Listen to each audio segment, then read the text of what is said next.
നമസ്കാരം, അസ്സലാമു അലൈക്കും. യുവർ ഡയറ്റീഷ്യൻ എന്ന യൂട്യൂബ് ചാനലിലേക്ക് എല്ലാവർക്കും സ്വാഗതം. I am dietitian Teena Sudheer. ഇന്ന് ഞാൻ സംസാരിക്കാൻ പോകുന്നതെന്ന് പറഞ്ഞാൽ എങ്ങനെയാണ് മെറ്റബോളിസം നമ്മുടെ ബൂസ്റ്റപ്പ് ചെയ്യാം എന്നുള്ളതാണ്. നിങ്ങളിപ്പോൾ എത്ര ഡയറ്റ് എടുത്തിട്ടും കാര്യമില്ല, വെയിറ്റ് വല്ലാണ്ട് കുറയുന്നില്ല എങ്കിൽ നിങ്ങളുടെ മെറ്റബോളിസം സ്ലോ ആയിരിക്കും. മെറ്റബോളിസം ഫാസ്റ്റ് ആണെങ്കിൽ മാത്രമേ നമുക്ക് വെയിറ്റ് കുറയുള്ളൂ. മെറ്റബോളിസം ഒരുപാട് കൂടുതലുള്ളവർക്ക് ഒരിക്കലും തടി വയ്ക്കത്തുമില്ല. മനസ്സിലായോ? രണ്ട് കാറ്റഗറി പീപ്പിൾ ഉണ്ട്. മെറ്റബോളിസം കുറവുള്ളവരും മെറ്റബോളിസം കൂടുതലുള്ളവരും. മെറ്റബോളിസം കുറവുള്ളവർക്കാണ് തടി കുറയാനായിട്ട് പ്രയാസം. മെറ്റബോളിസം കൂടുതലുള്ളവർക്ക് തടി വയ്ക്കാനും പ്രയാസമാണ്. മനസ്സിലായോ? ഇപ്പം നമ്മൾ വെയിറ്റ് കുറയ്ക്കാനാണ് എല്ലാവരും ആഗ്രഹിക്കുന്നത്, അല്ലേ? വെയിറ്റ് വല്ലാണ്ട് ആയി കഴിഞ്ഞു കഴിഞ്ഞാൽ നമുക്ക് വല്ലാത്ത അസ്വസ്ഥതകളായിരിക്കും, പലതരം ലൈഫ് സ്റ്റൈൽ ഡിസീസസും വരും. ഇതിനൊക്കെ കാരണം തന്നെ ഇപ്പോൾ ഡയബറ്റീസ് ആണെങ്കിലും കൊളസ്ട്രോൾ ആണെങ്കിലും ഹൈപ്പർ ടെൻഷൻ ആണെങ്കിലും ഒക്കെ അതിൻ്റെയൊക്കെ ഒരു കാരണം ഒബേസിറ്റി ആയിട്ടാണ് പറയുന്നത്. അമിതവണ്ണം, അതുപോലെ PCOD, തൈറോയിഡ്, ഇതിനൊക്കെ ഇങ്ങനെയുള്ള ഇഷ്യൂസ് ഉള്ളപ്പോൾ ഒക്കെ വെയിറ്റ് കുറച്ച് നിർത്താൻ പറയാറുണ്ട്. തൈറോയിഡൊക്കെ ഉണ്ടെങ്കിലും PCOD ഉണ്ടെങ്കിലും വെയിറ്റ് കുറയാനും ബുദ്ധിമുട്ടാണ്.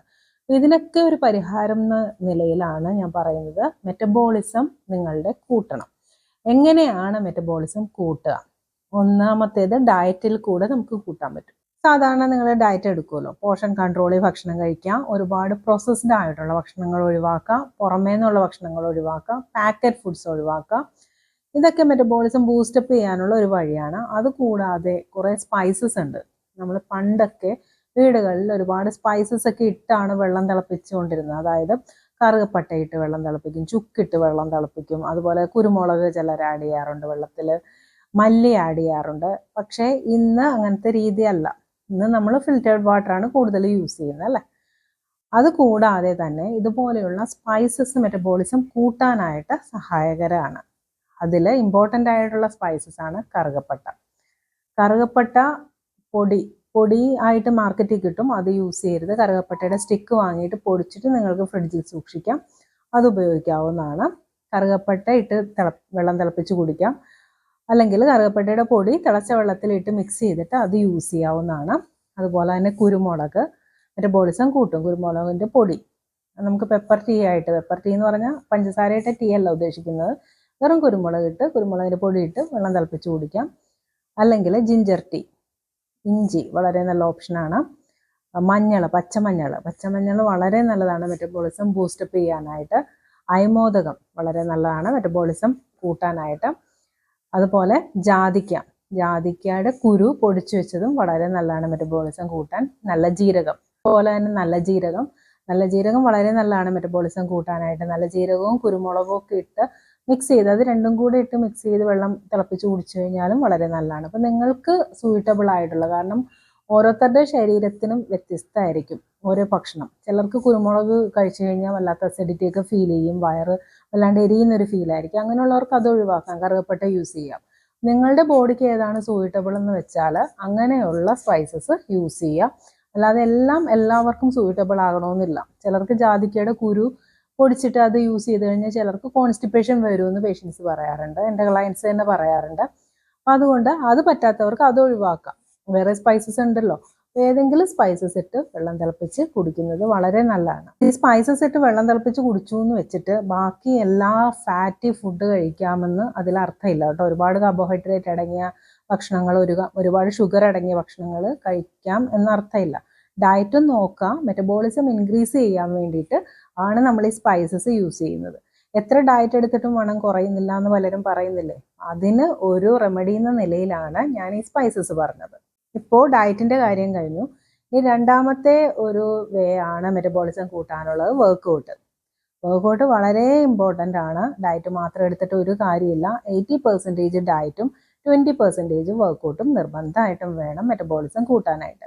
വർക്കൗട്ട് നന്നായിട്ട് ചെയ്യുക. ഒരുപാട് ഹെവി ഇൻറ്റൻസിറ്റി വർക്കൗട്ടൊന്നും ചെയ്യണമെന്നില്ല. ഇപ്പോൾ പ്രായമുള്ളവരോടൊക്കെ, ഇപ്പോൾ 40 എബോവ് ഉള്ളവരോടൊക്കെ ഒരുപാട് ഇൻറ്റൻസീവായിട്ട് വർക്കൗട്ട് ചെയ്യാൻ പറഞ്ഞാൽ ചിലപ്പോൾ നടന്നൊന്നും വരില്ല. ജസ്റ്റ് വാക്കിംഗ് ആണെങ്കിലും മതി.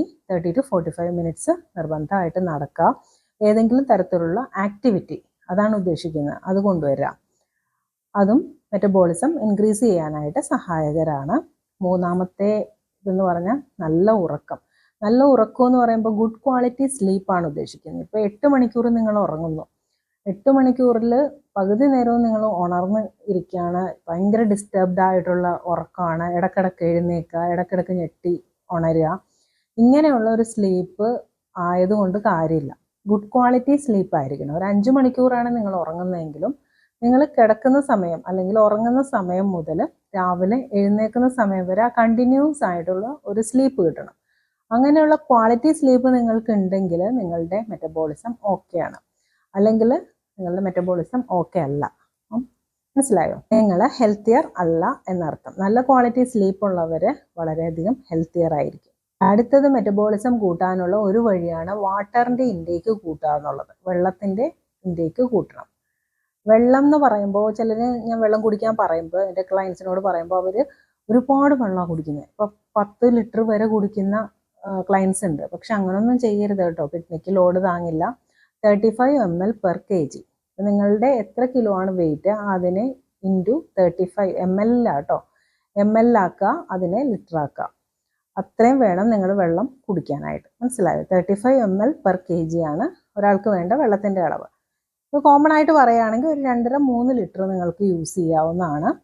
ഒരുപാട് വെയിറ്റ് ഉള്ളവർക്ക് കുറച്ചുകൂടെ കൂടുതൽ യൂസ് ചെയ്യേണ്ടി വരും. ഒരുപാട് ആക്റ്റീവ് ആയിട്ടുള്ളവർക്ക്, എപ്പോഴും വിയർക്കുന്നവർക്ക് കുറച്ചുകൂടെ കൂടുതൽ യൂസ് ചെയ്യേണ്ടി വരും. അതൊക്കെ നിങ്ങളുടെ കോമൺ സെൻസ് അനുസരിച്ച് ഉപയോഗിക്കുക. എന്ന് വെച്ചിട്ട് ഒരുപാട് ലിറ്റർ വെള്ളം യൂസ് ചെയ്യേണ്ട കാര്യമില്ല. നമുക്ക് എല്ലാവർക്കും അറിയാവുന്ന കാര്യമാണ്, വെള്ളം നമ്മുടെ എല്ലാ പ്രവർത്തനങ്ങൾക്ക് ആവശ്യമാണ്. നമ്മുടെ ബ്ലഡൊക്കെ നന്നായിട്ട് ഫ്ലോ ആയി പോകണമെങ്കിൽ ഒക്കെ വെള്ളം ആവശ്യമാണ്. അതുപോലെ നമ്മുടെ വേസ്റ്റ് മെറ്റീരിയൽസ് നമ്മുടെ ബോഡിയിൽ നിന്ന് പുറന്തള്ളണമെങ്കിൽ വെള്ളത്തിൽ കൂടെയല്ലേ ഇതൊക്കെ പുറന്തള്ളുന്നത്. അപ്പോൾ വെള്ളം അത്യാവശ്യമായിട്ടുള്ള ഘടകമാണ്. പലരും പറയുന്നത് കേട്ടിട്ടുണ്ട്, മിക്കവാറും പ്രായമായ ആളുകളാട്ടോ, അവർ പറയുന്നത് കേട്ടിട്ടുണ്ട് ഇതുപോലെ ഭക്ഷണം കഴിക്കുമ്പോൾ മാത്രമേ വെള്ളം കുടിക്കുള്ളൂ എന്ന്. അതൊരിക്കലും ചെയ്യാൻ പാടില്ല. വെള്ളം നന്നായിട്ട് കുടിക്കണം. ഭക്ഷണം കഴിച്ചിട്ട് ഇമ്മീഡിയറ്റ് ആയിട്ട് ഒരിക്കലും വെള്ളം കുടിക്കാനും പാടില്ല. ഭക്ഷണം കഴിച്ചിട്ട് ഒരു അരമണിക്കൂറെങ്കിലും ഗ്യാപ്പ് ഇട്ടിട്ട് വേണം വെള്ളം കുടിക്കാനായിട്ട്. പിന്നെ നമ്മൾ മലയാളികൾ ഒരുപാട് സ്പൈസി ഫുഡൊക്കെ കഴിക്കുമ്പോൾ പെട്ടെന്ന് വെള്ളം കുടിക്കാനായിട്ട് തോന്നും. അങ്ങനെയുള്ളവരാണെങ്കിൽ ഒരു സിപ്പ് ആയിട്ട് കുടിക്കാം. നല്ല ക്വാണ്ടിറ്റി വെള്ളം കുടിക്കണമെങ്കിൽ ഭക്ഷണം കഴിഞ്ഞിട്ട് ഒരു 1/2 hour കഴിഞ്ഞിട്ടൊക്കെ വെള്ളം കുടിക്കുന്നതായിരിക്കും നല്ലത്. നമ്മുടെ ഡൈജഷനൊക്കെ പ്രോപ്പറായിട്ട് വരാനൊക്കെ അതാണ് നല്ലത്. ഒരു കാര്യം കൂടെ ശ്രദ്ധിക്കുക, സ്ട്രെസ്സിനെ മാനേജ് ചെയ്ത് നിർത്താം. സ്ട്രെസ്, ഒരുപാട് ടെൻഷൻസ് ഉണ്ടെങ്കിൽ നമ്മൾ ഈ പറഞ്ഞ കാര്യങ്ങളൊന്നും ഫലിക്കണമെന്നില്ല. അതുകൊണ്ട് തന്നെ ടെൻഷൻസിനെ മാനേജ് ചെയ്ത് നിർത്തുക, യോഗ മെഡിറ്റേഷനൊക്കെ ചെയ്യുക, ഹെൽത്തിയർ ആയിട്ട് എപ്പോഴും ഇരിക്കാം. അപ്പോൾ ഇന്നത്തെ വീഡിയോയെക്കുറിച്ച് എന്തെങ്കിലും ഡൗട്ട് നിങ്ങൾക്ക് ഉണ്ടെങ്കിൽ കമൻറ്റ് ബോക്സിൽ ടൈപ്പ് ചെയ്യുക, ഞാൻ ഉടനടി റിപ്ലൈ തരുന്നതായിരിക്കും. ഈ വീഡിയോ ഇഷ്ടമായിട്ടുണ്ടെങ്കിൽ നിങ്ങളുടെ ഫ്രണ്ട്സിനും റിലേറ്റീവ്സിനും ഒക്കെ ഷെയർ ചെയ്ത് കൊടുക്കാനും മറക്കരുത്. നന്ദി, നമസ്കാരം.